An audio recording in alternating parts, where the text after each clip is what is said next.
Good Morning Business, le grand entretien. Les syndicats espèrent une démonstration de force à l'occasion de ce 1er mai. Près de 300 manifestations sont prévues aujourd'hui en France. Les services de renseignement anticipent entre 500 000 et 650 000 personnes dans les rues, dans un climat évidemment tendu suite à la promulgation du texte sur la réforme des retraites. Cyril Chabagnier, bonjour. Bonjour. Président de la CFTC, dans quel état d'esprit vous êtes ce matin?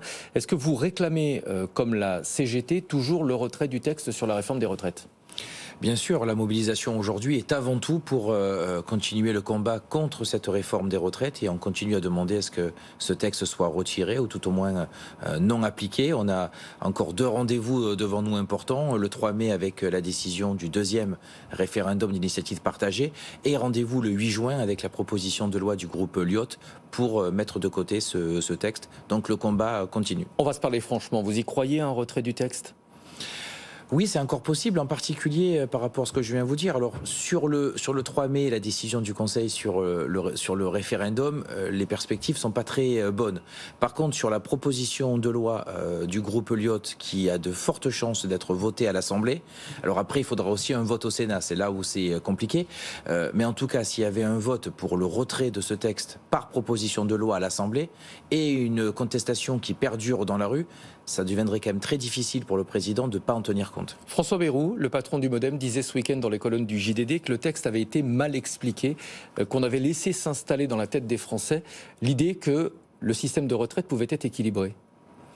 Je ne crois pas que ça a été mal expliqué. Je crois qu'il faut arrêter avec ce discours sur la pédagogie. On nous explique quand même, et c'est un de vos sujets, que si la notation de la France a baissé, c'est parce que Fitch n'a pas bien compris les prévisions de croissance du gouvernement. Donc non, je crois que tout le monde a très bien compris.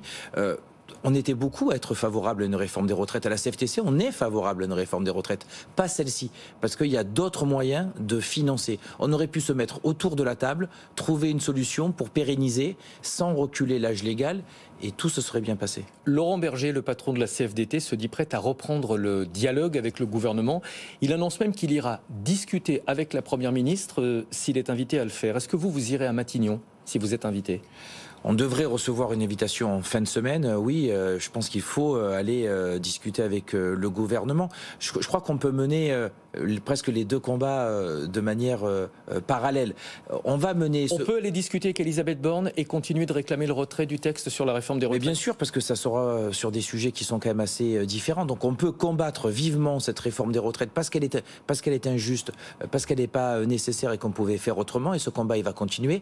De l'autre côté, on a tout un chantier à faire sur le partage de la valeur, sur les rémunérations, sur tout le côté un peu sucré de la réforme des retraites qui a été retirée, il faut se le rappeler, par le Conseil constitutionnel. Sur l'emploi des seniors notamment. Il n'y a plus un mot sur l'emploi de seniors, il n'y a plus un mot sur la pénibilité, il n'y a plus un mot sur les reconversions. Ces sujets-là, on doit les traiter et on devrait même d'ailleurs les traiter, même s'il n'y avait pas eu de réforme des retraites. Et on ne peut pas laisser le patronat qui s'est rendu à l'Élysée il y a une quinzaine de jours parler des rémunérations et du partage de la valeur sans nous donner notre point de vue, parce qu'au final, ça serait les salariés qui seraient perdants. Réunion de l'intersyndicale demain. Quel est l'état d'esprit, sachant que la CGT refuse de négocier toujours avec le gouvernement? Est-ce qu'on peut parler de fissure? Non, il n'y a pas de fissure. L'intersyndicale, elle est solide et elle s'est construite sur le rejet de cette réforme des retraites, sur le rejet de l'allongement de l'âge légal à 64 ans. On va continuer en commun à se battre sur ça. Je crois qu'il y aura d'autres mobilisations. J'anticipe peut-être votre question suivante, mais ça ne sera pas la dernière. Je pense que ça ne sera pas la dernière mobilisation aujourd'hui. On va continuer ce combat. Ensuite, sur les autres sujets, nous avons peut-être des visions différentes, une façon de faire différente. Et je crois qu'on va continuer à se respecter à la fois dans nos accords et dans nos différences. Sur les autres sujets, justement, le projet de loi sur le partage de la valeur en entreprise, présenté vendredi par le gouvernement, qui doit être adopté, si tout va bien, par le Parlement d'ici la fin de l'été. Ça va dans le bon sens, à votre avis ? Oui, ça va dans le bon sens. C'est aussi un petit peu historique. C'est la première fois que organisations patronales et syndicales puissent mettre ce sujet à l'ordre du jour et arriver à un accord.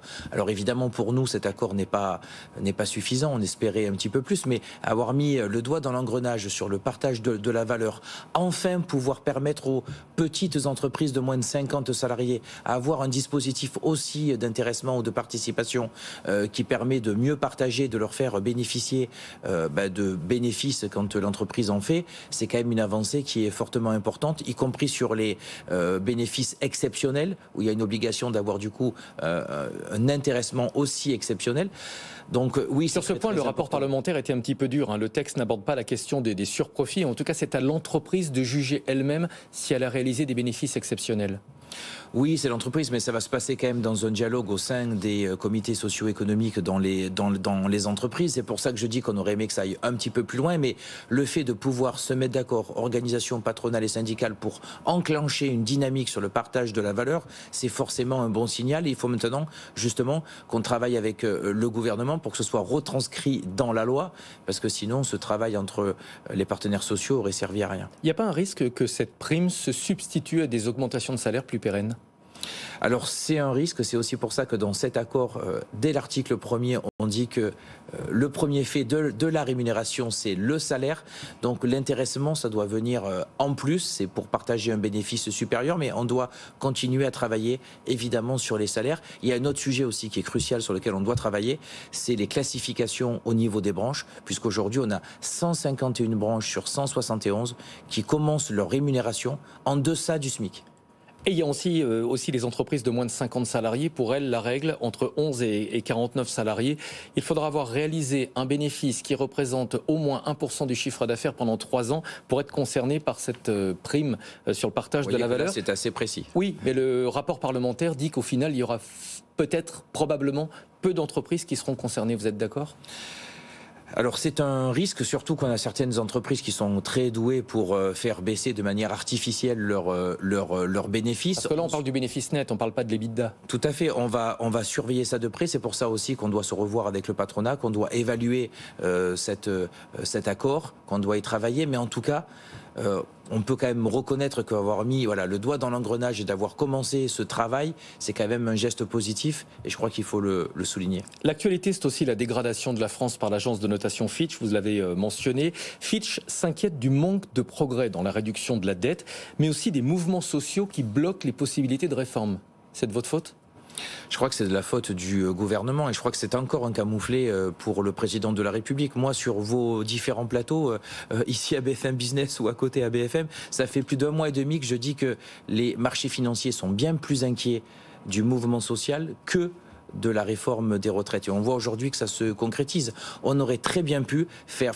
les marchés financiers, ils souhaitent quoi ? Ils souhaitent qu'on pérennise le système par répartition, donc on arrête d'avoir des déficits dans notre système de retraite. On avait un moyen aujourd'hui pour faire une réforme des retraites que l'on souhaitait à la CFTC, par d'autres biais, en réduisant les déficits, sans forcément avoir un mouvement social de cette ampleur. Et on aurait sauvé notre système par répartition et on n'aurait pas eu la note qui aurait été dégradée. Mais à tort ou à raison, la France a l'image, notamment à l'international, d'un pays qui est impossible à réformer. On ne peut pas bouger quoi que ce soit en France sans qu'on ait tous les syndicats dans la rue. Mais écoutez, rappelez-vous de la première réforme des retraites, lorsque le président de la République voulait instaurer un système universel par points. 3 organisations syndicales, dont la mienne, étaient favorables à cette installation. Donc on peut réformer. On ne peut pas réformer par contre quand on fait une méthode brutale, quand il n'y a pas de dialogue social et quand on n'écoute pas les propositions des organisations syndicales. Donc c'est le gouvernement qui, par sa méthode, a mis les syndicats et la population dans la rue. On aurait pu faire une réforme des retraites de manière plus consensuelle. On aurait encore une fois annulé les déficits et on aurait pu avoir notre note qui soit sauvegardée. Une dernière question, la dégradation de la note de la France, ça peut considérablement renchérir le coût de notre dette. Ça vous choque pas qu'aujourd'hui, le remboursement des intérêts, seulement des intérêts, soit devenu notre premier poste de dépense ? Évidemment que c'est choquant et on doit maîtriser les dépenses publiques, donc sur ça on n'a pas de souci. Après on doit mieux utiliser l'argent, c'est aussi pour ça qu'en tant qu'organisation syndicale on demande que tout ce qui est dépenses, aides, y compris aide aux entreprises, soit conditionné, que tout soit fait pour que ce soit jugé avec de l'efficacité. Or, aujourd'hui, on a toute une série de dépenses qui coûtent très cher à nos finances, qui ne sont pas efficaces. Donc, on doit utiliser mieux l'argent, et ça, à la fois, ça sera plus efficace économiquement et socialement, et en même temps, ça permettra de diminuer nos différents déficits. Merci beaucoup, Cyril Merci Chavagné, président de la CFTC, d'avoir été notre invité ce matin.